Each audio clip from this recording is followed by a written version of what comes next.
This lecture series is on the basic principles of artificial intelligence. We will cover 4 major topics, one in each lecture. The topics are, first, neural networks and representation learning. Second, convolutional networks and transfer learning. Third, deep kernel networks and generative learning. And finally, reinforcement learning.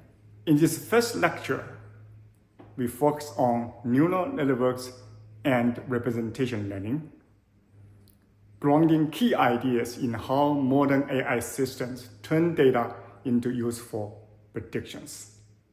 The lecture is organized around learning objectives, motivation, neural networks from simple to realistic, and representation learning. By the end, you should understand why we use neural networks, what a neuron and perceptron are, what activation functions and weights do, and how ideas like representation, transformers, and propagation fit into the architectures of neural nets. We also emphasize how neural nets connect to statistical learning, especially as non-parametric methods. Next, let us discuss briefly the motivation. Pattern and voice recognition highlight what humans do effortlessly.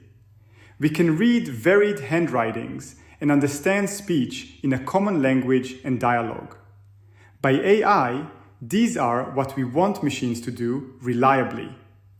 In Chinese handwriting, different people have different styles. Professional calligraphers intentionally create random variations of the same character. Here, different forms of the same Chinese character, meaning belonging to, mimic the styles from the classic Orchid Pavilion preface. The central question is how to train machines to recognize sameness across diverse appearances. Voice recognition is another major area. As a fun experiment, I tested how well WeChat and ChatGPT can understand my short sentence. Welcome to non-parametric statistics. ChatGPT performed reasonably, but WeChat did very poorly, translating incorrectly in all 3 trials, probably because of my poor spoken English. Nonetheless, this underscores that even simple utterances can challenge robust understanding. Neural nets are inspired by biological neurons. They receive signals, process them, and transmit outputs. Artificial neurons mimic this with weighted inputs followed by an activation function. In machine learning, a neuron can be as simple as a number, and a neural net is a collection where one set of neurons sends information to another. The essence is organized data flow through connected units. For practical purposes, the perceptron is a minimal neural network model and aligns with the classic statistical method called linear discriminant analysis. This is not surprising because AI and statistics deal with the same data science problems. Both classify points using a linear score, W transpose X plus B, and a threshold. In statistics, we tend to call these coefficients and use beta, including the intercept, a minor stylistic issue. The key idea is to identify a linear separation of points. Specifically, suppose we have P features. Note, P features, not P points. In this example, each point has 2 features, x1 and x2, so P equals 2. A weight Wj is paired with each feature, W1 with x1 and W2 with x2. In linear algebra, these are inner products. They are summed together and then followed by an addition of bias B. Then we put a threshold on W transpose X plus B through an activation function f to perform classification. The bias term B enables flexible shifting of decision boundaries. In many classic statistical models, linear models, logistic regression, kernel smoothing, and trees, this bias plays the role of an intercept. Interestingly, but often ignored, these statistical methods can be interpreted as neural networks, though typically not deep. Activation functions transform the raw linear combination W transpose X plus B into useful ranges like 0 to 1 or -1 to 1, or apply truncation at 0. In statistics, link functions play the same role in generalized linear models. A neuron is built from a representation, the linear part, plus an activation, the transformation. Common activations include the sigmoid, as in logistic regression, the tanh, and the ReLU, max of 0 and x, which is linked to broken line regression. These choices matter because they shape nonlinearity and learning dynamics. The perceptron is a step in the right direction, but it is far from sufficient. Next, we move toward realistic, multi-layer neural networks. The focus shifts from single units to multi-layer systems used in practice. What if we want a machine to recognize the digit 9? Consider the concrete task of recognizing a handwritten digit 9. This provides a simple but rich example where representation and architecture matter. A digit image can be represented as a 28 by 28 intensity matrix with values in 0 to 1, where 0 is black and 1 is white. This is the raw input format many models start from.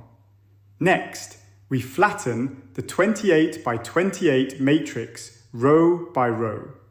The first pixel's intensity value is stored into the vector, then the second, and so on, producing a length 784 vector. This flattening step is straightforward, but discards spatial structure. Pixels that sat directly above or below each other in the image are now many positions apart in the vector, and the network has no built-in way to know they were ever neighbors. That loss of geometry motivates architectures that preserve or exploit locality. The key challenge is extracting essential information through hidden layers so the network reaches the correct output. Different architectures address this challenge differently, driving major developments. The intuition behind hidden layers of neurons is hierarchical. Early layers detect simple elements like strokes, while deeper layers combine them into more complex shapes. Learning builds abstractions progressively. A more detailed view suggests strokes might be captured in pieces across neurons and later assembled into a coherent digit concept. Our hope is that internal units organize into meaningful parts. A standard architecture has an input layer, L-2 hidden layers, and an output layer, totaling L layers. Each layer transforms the representation via forward propagation. Imagine if weights can learn to emphasize informative pixels and suppress irrelevant ones, producing weighted sums that preserve the shadow of the digit. This anticipates convolutional neural networks in the next lecture, which formalize this idea. Each layer of a network transforms the representation by forward propagation. Mathematically, the forward propagation from layer L-1 to layer L is x superscript L equals sigma of W superscript L times x superscript L-1 plus B superscript L. This compact equation captures how data moves and is transformed layer by layer. Sigma is the activation function, such as ReLU. I have mentioned representation a few times. What do we mean by representation learning? The emphasis moves from handcrafted features to broadly learned features. Representation learning explains how networks learn features directly from raw data, reducing the need for manual feature engineering. Depth supports abstraction and generalization. Humans have the remarkable ability of abstraction. We are not confused by changes in hair, clothes, or expressions. This robustness is the goal of representation learning. Now let us relate some statistical models to neural networks. Linear regression is a baseline. Predictors times coefficients beta j plus bias and identity activation producing predicted y, a special two-layer network. Logistic regression parallels the neuron view exactly. A linear score passed through a sigmoid, the logit link, produces probabilities. Tree-based representations do not necessarily use all inputs, and many activations can be off, suggesting a different kind of flexibility that may inspire improved neural networks. In the network on the right, each of these 6 nodes represent one feature.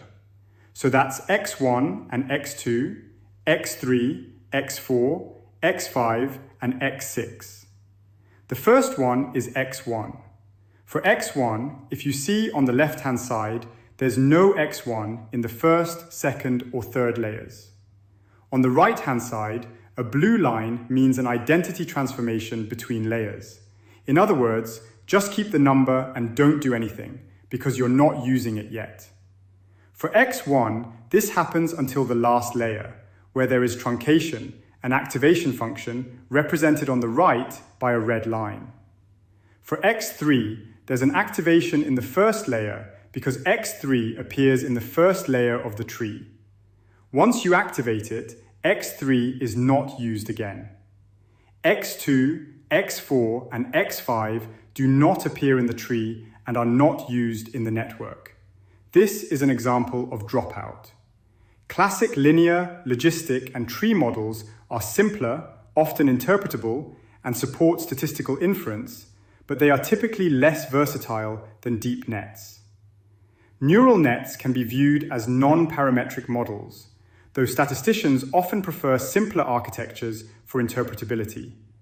Multivariate adaptive splines may actually produce sophisticated neural networks. Nonlinearity is essential. Without activation functions, stacked layers collapse into a single linear transformation. Activations enable complex decision boundaries and capture unsmooth relationships. This is not to make things complicated, but a necessity. Imagine wearing the same clothes or eating the same food all year long. We would be nuts.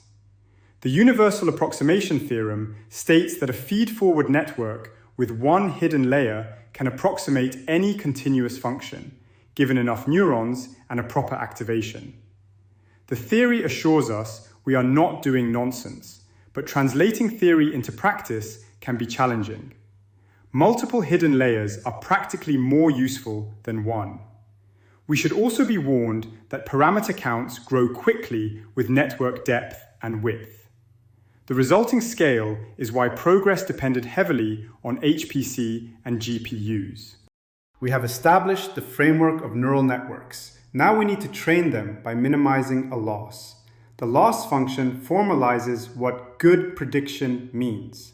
For classification, cross-entropy loss measures how far our predicted probability distribution is from the true answer. If the true label is yi and our predicted probability is y hat I, then L of yi and y hat I quantifies that mismatch.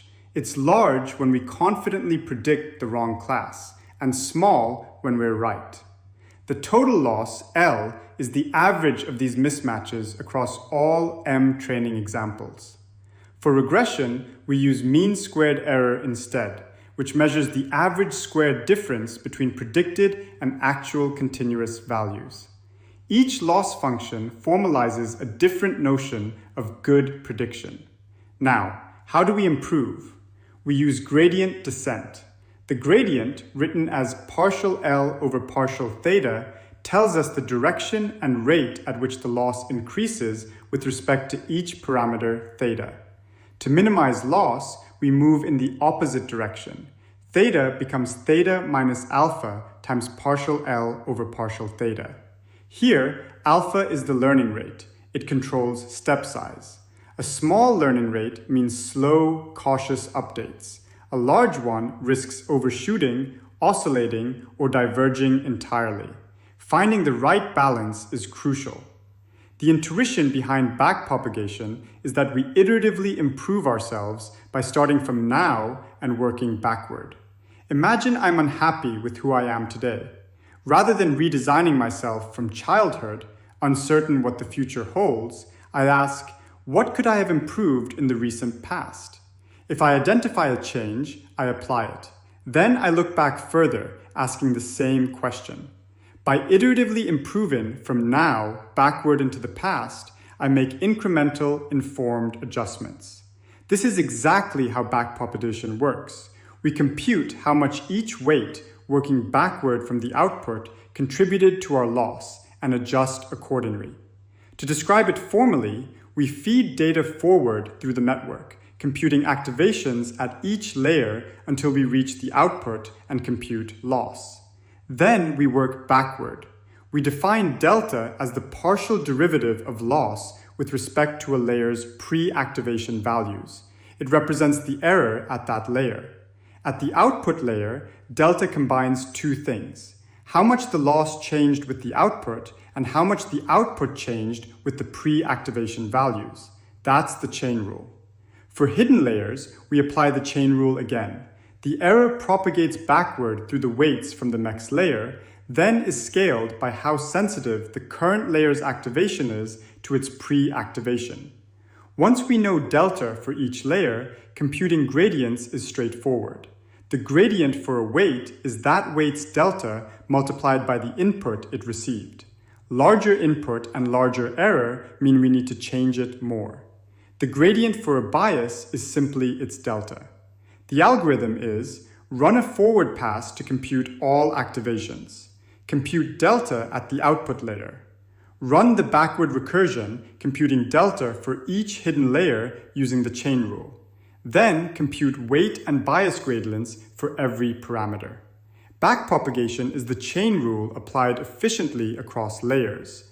Error flows backward, intermediate computations are reused, and this efficiency makes gradient-based training feasible at scale. Deep networks can suffer vanishing gradients, especially with sigmoid and tanh, partly because we need to compute derivatives numerically. This is challenging because derivatives involve ratios of small numbers, and numerical errors accumulate. The end result can be far off. ReLU is commonly used because it avoids saturation, encourages sparse activation, and often converges faster, though it is unsmooth at zero. The overfitting problem in statistics is exacerbated in neural networks. Dropout regularization randomly deactivates neurons during training to prevent co-adaptation. This improves generalization by discouraging brittle reliance on specific pathways. In the next lecture, we will introduce other regularization methods. Training curves reflect overfitting versus underfitting.